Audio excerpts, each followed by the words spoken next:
Ya, kita bertemu lagi di kuliah metode seismik. Kali ini kita akan membahas tentang melanjutkan materi tentang atenuasi atau redaman. Ya, atenuasi atau redaman, gitu ya. Nah, seperti itu. Jadi gelombang yang merambat dalam sebuah medium itu akan mengalami atenuasi, akan diredam atau mengalami atenuasi atau mengalami redaman gitu ya. Redaman bisa berupa berbagai macam efek redaman ini. Efeknya akan mengalami berbagai macam. Contohnya seperti pelebaran pulsa, atau pelebaran frekuensi ya, atau perubahan frekuensi atau perubahan pelebaran spektrum frekuensinya, perubahan frekuensi gitu ya. Kemudian bisa juga dia mengalami penurunan amplitudo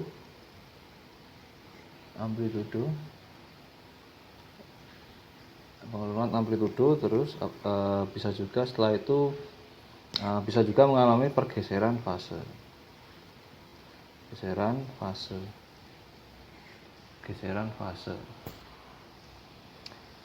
Nah, perubahan fisis dari gelombang tadi, dia dapat diakibatkan oleh beberapa faktor gitu ya. Penyebabnya bisa beberapa faktor penyebab. Yang pertama dari efek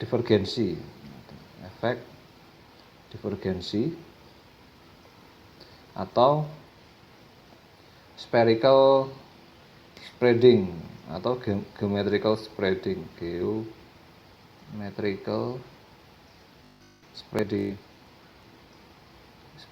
Jadi nanti kita bahas geometrical spreading itu apa. Kemudian yang kedua bisa jadi karena adanya perlapisan.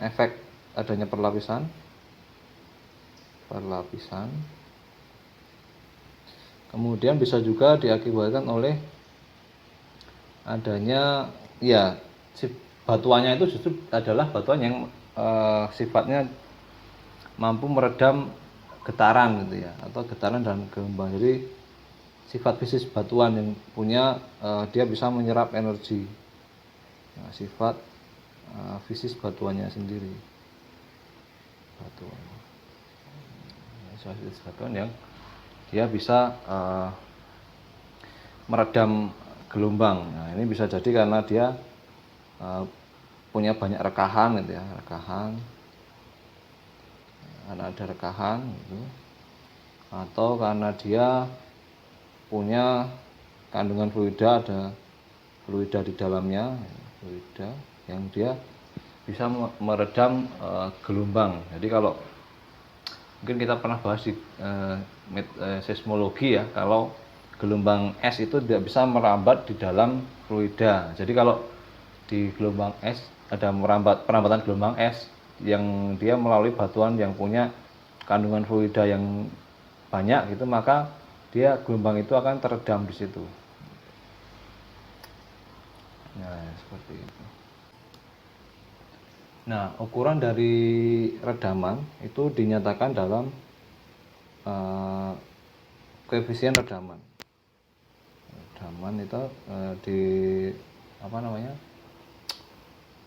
dinyatakan dalam koefisien redaman atau alfa. Nah, ini adalah koefisien redaman.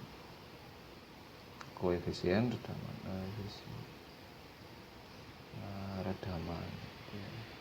Nah, kemudian selain alfa ini ada juga ukuran lain, yaitu Q atau disebut sebagai faktor kualitas. Nah, hubungan antara Q dan alfa ini itu adalah seperti ini. Q itu adalah 1/alfa, yaitu berbanding terbalik antara faktor Q dan faktor koefisien redaman. Nah, Q dan A ini, Q dan alfa itu dia bervariasi sesuai dengan bervariasi pada batuan ya, bervariasi pada batuan. Jadi dia itu sifat fisis yang bervariasi. Jadi masing-masing batuan itu dia punya nilai Q dan alfa sendiri. Nah, kemudian Q ini juga punya respon yang berbeda ya. Dia itu ada respon tersendiri terhadap sifat fisis batuannya. Batuan. Nah, misalnya dia akan punya respon terhadap frekuensi, terhadap tekanan, terhadap amplitudo regangan dan lain-lain, dan juga bisa punya respon lain juga terhadap ukuran butir dan lain-lain, pokoknya sifat-sifat petrofisika gitu. Jadi ada ada respon tersendiri. Nah, kemudian alfa ini dia itu, nah misalnya kalau kita jangan langsung ke sini ya. Jadi kalau dalam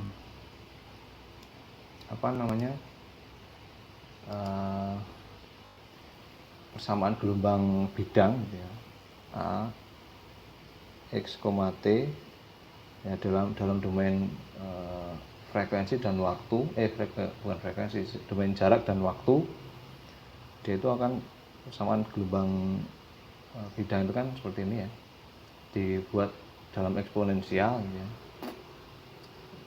Kx minus omega T. Nah, ini yang tanpa redaman. Nah, kalau dia ada redamannya, maka akan dikalikan dengan ini. Kalau dia ini tanpa redaman, tanpa redaman. Nah, kalau dengan redaman berarti ada sama jadi berubah. Nah, ini Kx minus omega T dikalikan dengan eksponensial lagi minus alpha X gitu ya. Nah, ini yang dengan redaman. Nah, ini bukan sama dengan ini yang dengan redaman. Nah, ini faktor redamannya yang ini. Ini faktor redaman. Jadi dibuat ini, dan dia itu sebagai fungsi jarak ya. Redaman itu memiliki fungsi jarak. Jadi misalnya kalau kita punya daerah gitu, punya wilayah seperti ini, ada lintasan gitu ya. Ini adalah posisi pertama, kita kasih nama X1 jaraknya. Kemudian ini posisi kedua, kita kasih nama posisi X2 gitu ya. Maka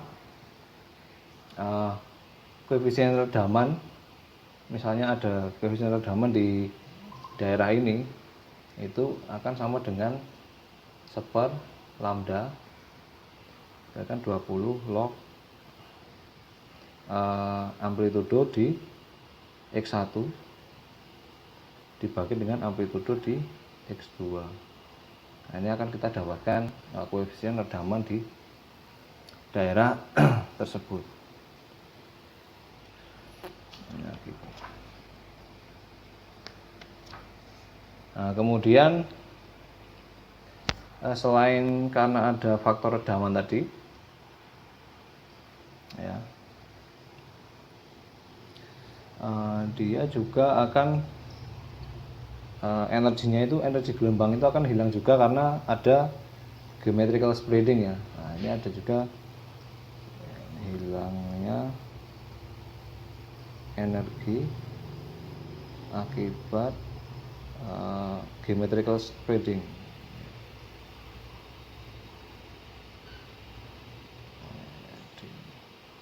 Geometrical spreading itu apa? Jadi geometrical spreading itu jadi misalnya kalau kita punya permukaan gitu ya, kemudian ada sumber ledakan di sini, misalnya ini sumber ledakan. Nah, dia akan energinya akan merambat ke segala arah, ke arah sana, ke arah sana. Ya, gini kan. Nah, kemudian dia muka gelombangnya itu akan berbentuk ini kan bola kan. Kalau dia seperti ini berarti setengah bola ya, dia kan jadi seperti ini. Ini begini, jadi makin luas akan semakin luas muka gelombangnya ini. Nah, seiring dengan meluasnya muka gelombang ini, maka dia juga mengalami peluruhan energi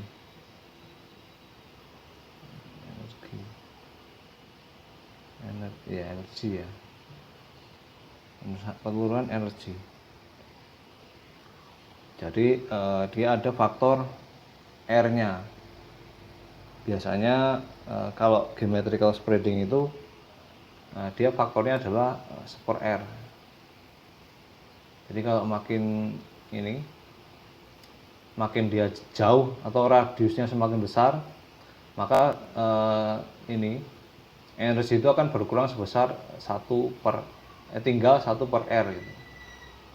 Tinggal 1/R. Bukan ya, berkurang sebesar 1/R. Nah, seperti itu. Nah, kemudian selanjutnya energi gelombang seismik juga bisa hilang akibat adanya kehilangan energi. Bisa juga terjadi karena adanya pemantulan.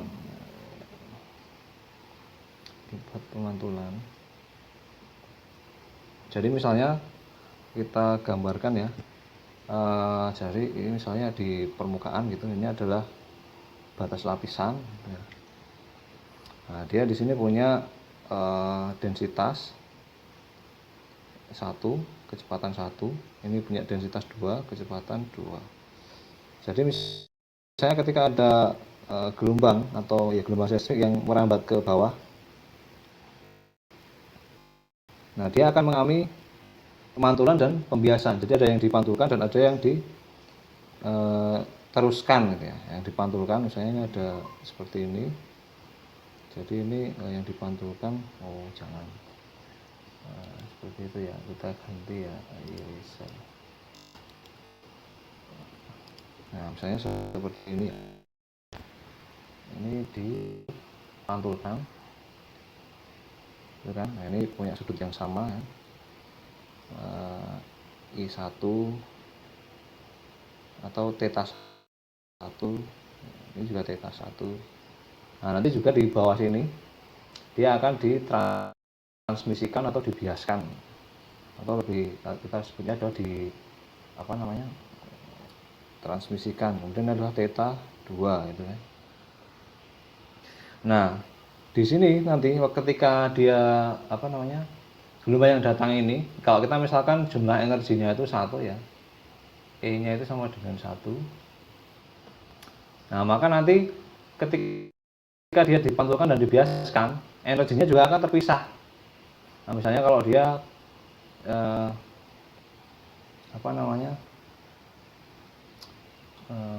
yang lebih besar yang dipantulkan ya, sehingga misalnya ini ya misalnya separuh ya, jadi tinggal ini yang dipantulkan, kita kasih simbol apa ya, P aja ya. Nah, EP itu yang dipantulkan itu misalnya 0,5, maka yang di sini yang dibiaskan dia juga akan sama, E bias tadi, E bias sama dengan 0,5. Nah, seperti itu.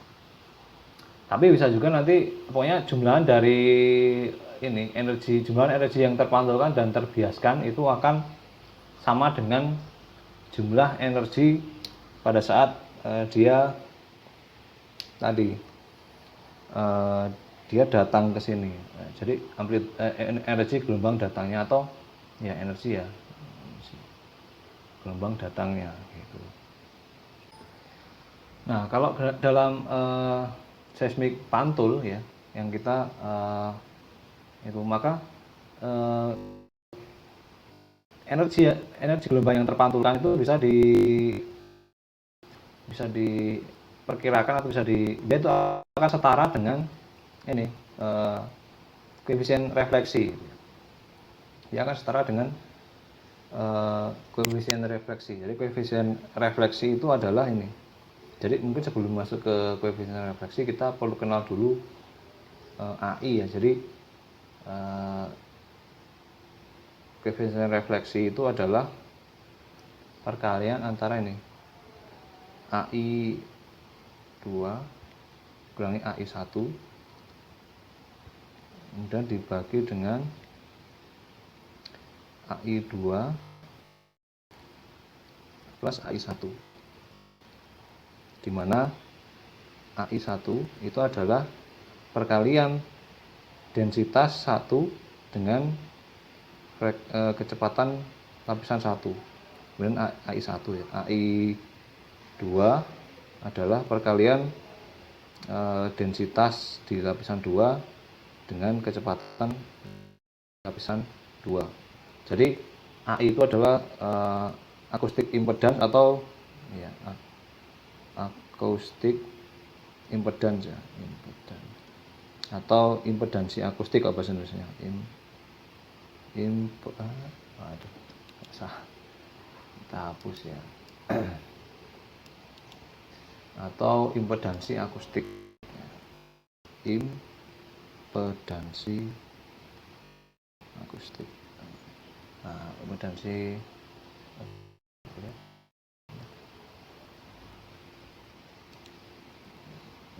akustik. Impedansi akustik. Ya, yang berarti dia adalah perkalian antara densitas dan kecepatan rambat gelombang situ. Nah, kemudian nanti amplitudo gelombang pantulnya itu akan setara dengan ini ya. Jadi ini amplitudo gelombang datang ya, AI insiden ya, amplitudo insiden. Ini amplitudonya nanti gelombang pantulnya mempunyai amplitudo terpantulkan. Jadi amplitudo gelombang yang terpantulkan ini akan setara dengan ini R dikalikan AI atau bukan akustik impedance tadi ya, tapi amplitudo gelombang yang datang. Nah, seperti itu.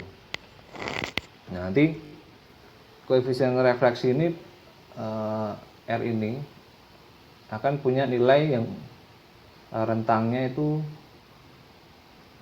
dari -1 sampai dengan positif 1. Nah, jadi seperti itu rentang dari, karena nanti bisa aja kalau negatif ya, kalau negatif berarti apa yang terjadi? Ini negatif positif ya, ini plus, ini enggak kelihatan ya. Ini ya seperti ini ya. Nah, kalau dia negatif berarti di atas ini nilainya negatif dibagi dengan ini. Jadi yang lebih besar adalah A1-nya lebih besar. Ya. A1-nya lebih besar, atau berarti di atas ini ada AI1, AI2, berarti di bagian atas kalau misalnya 2 lapis seperti ini. Jadi koefisien refleksi itu kan ada di batas lapisan ini ya. Jadi kalau di AI itu negatif, berarti pada batas perlapisan tersebut, lapisan di atas batas perlapisan dia punya densitas dan kecepatan yang lebih besar daripada densitas dan ini kecepatan di lapisan di bawah bidang perlapisan tadi. Nah, jadi contohnya yang mudah itu adalah misalnya kalau di sini ada batuan tudung, gitu ya, batuan tudung, seal rock atau eksplorasi migas itu ya.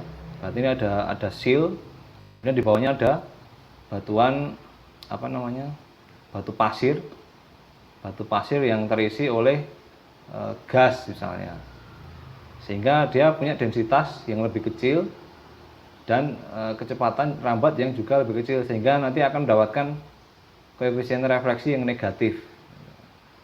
Nah sebaliknya kalau dia normal, berarti kalau dia koefisien refleksinya itu positif, berarti di lapisan 2 dia punya densitas dan kecepatan rambat gelombang yang lebih tinggi daripada di lapisan di atas dari bidang batas tadi.